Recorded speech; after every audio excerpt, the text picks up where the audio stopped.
Hello, my name is Isabel Schween, and this is my final project for our art appreciation class at Friends University. So we'll go ahead and get started. So I chose to visit the Wichita Art Museum for this project. I actually went with my boyfriend, so it was kind of fun. We made a little day out of it. I found this assignment to be highly educational and also exciting.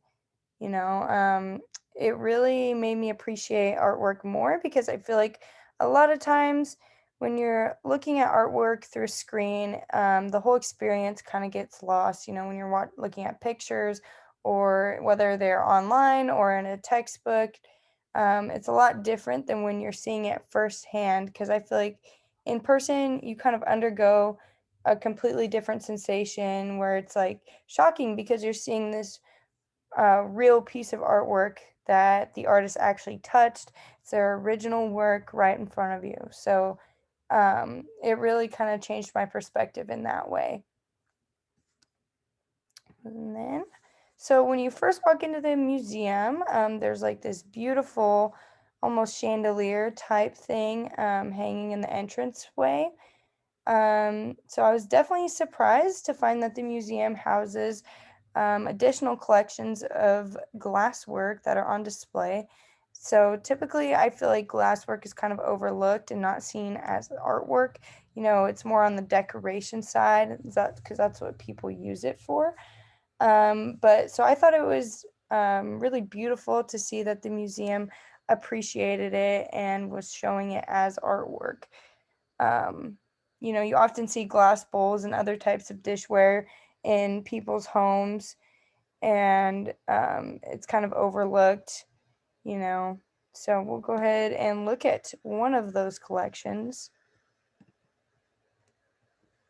We'll get situated here. Okay, so the Robert S. Bernstein Steuben glass collection was something that really stood out to me. I honestly loved this collection. It's probably one of my favorite parts of visiting the museum.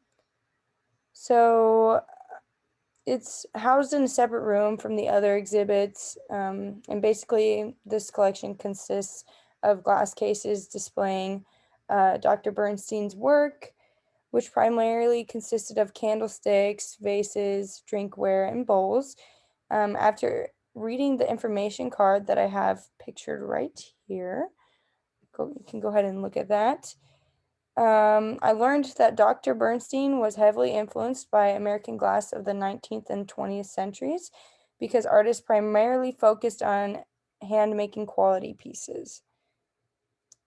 While comparing his own glass to that of American production companies, his was much better in quality and design. Bernstein mainly focused on making candlesticks more than any other type of form of glasswork. I find this fascinating because his artwork is pretty to look at and functional at the same time. So I think that's what kind of draws me to glasswork personally. Um, his candlesticks and bowls reflect how high-class homeowners would decorate their homes with similar artwork during the 20th century. I also read that Dr. Bernstein enjoys matching different glass sets that have been broken up over time. I found this extremely fascinating because, in a way, it's kind of like he's solving a puzzle, needed to restore the history of design. So I think that'd be really fun and cool to do as an artist. Um, so yeah, over here I have my favorite collection of artwork from his display.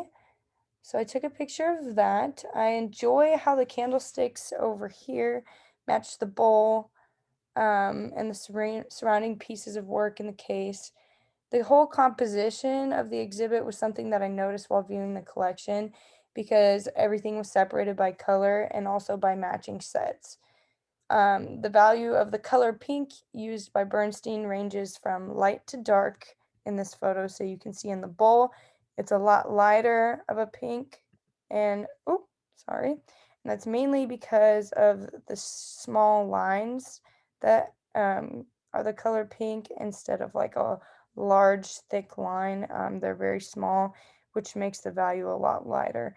Um, I guess I would describe them as thin, not small. Sorry about that. And then next to the bowl, it kind of contrasts with the value of this pink that he used, which is very dark and it stands out. You know, you can really see the form of the flowers um, just because of their value, contrasting with the white part of the glass. And then also, I'd like to talk about the form of the candlesticks because I feel like it's very misleading. At first, I believed that they were like drink glasses because they kind of look like something that you would might serve alcohol in or like a cocktail or something like that.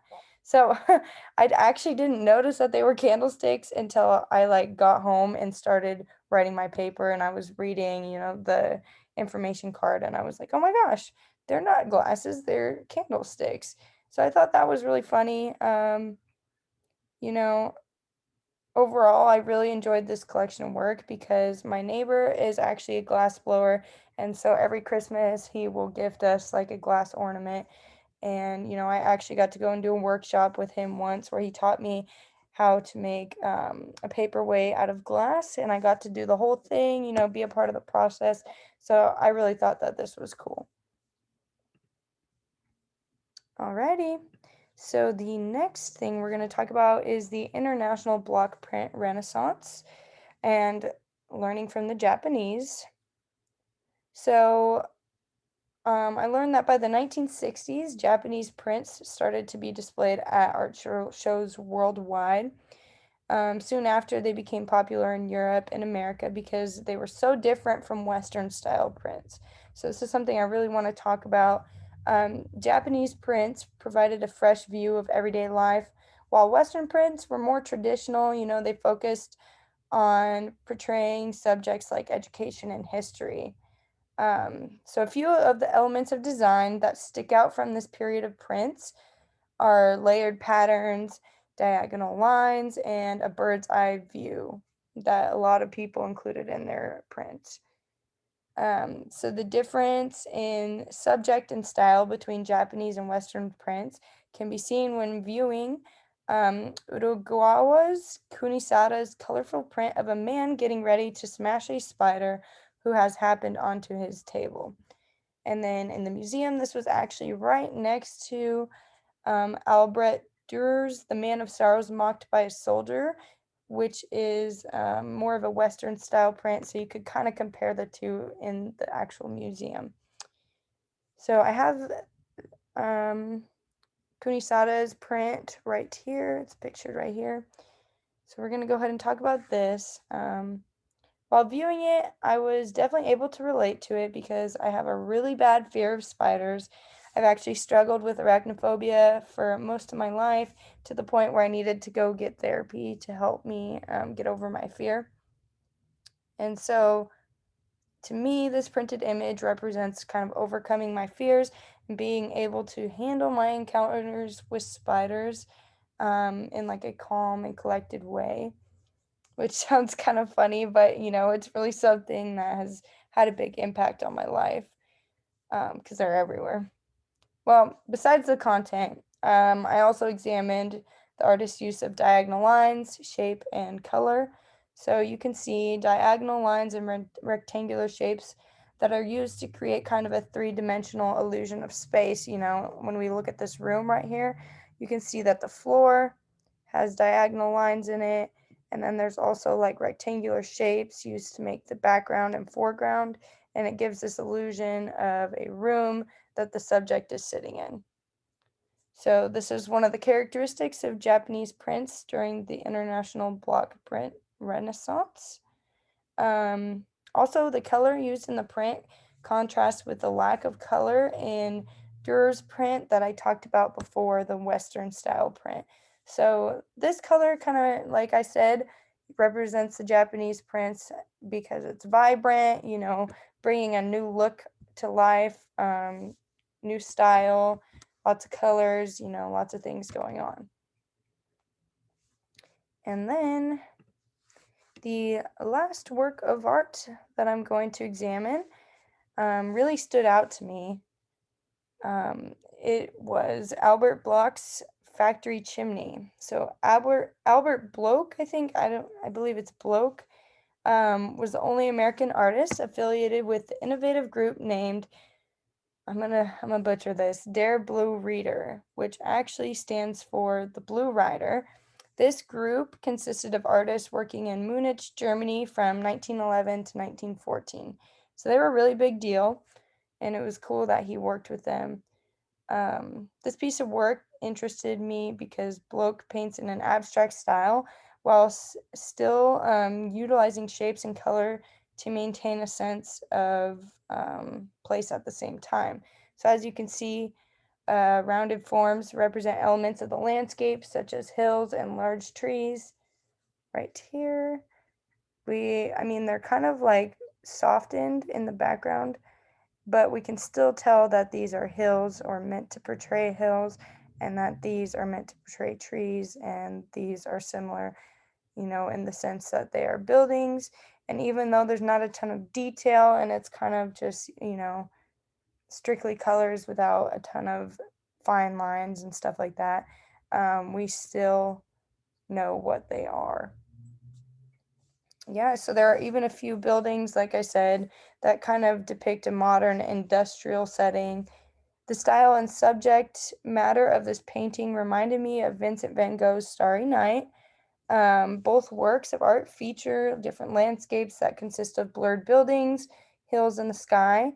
And then also, I think the main thing that stood out to me that reminded me of Starry Night was the trees that are present in both paintings because they're both very similar in form.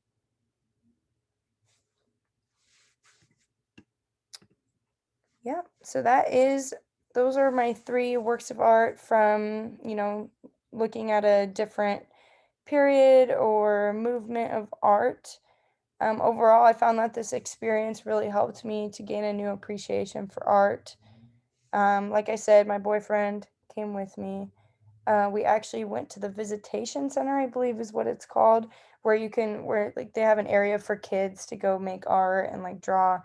And we ended up drawing our own works of art. It was kind of funny because we were like the only adults in there that were actually like using the space for ourselves and not, children. But yeah, we decided to depict each other as animals, kind of a fun little activity based on the characteristics and qualities that we both hold. So I ended up drawing a deer for him because deers represent kindness and sensitivity. He drew a lioness for me because I'm caring, independent, and strong. So I really loved being able to go look at art in the museum and view the different exhibits, and then having a space to create our own art at the same time. And we were both very inspired after looking at the different pieces of work. So, yeah, thank you. I really appreciate everything you've done this semester. I hope you have a great summer. And yeah, bye.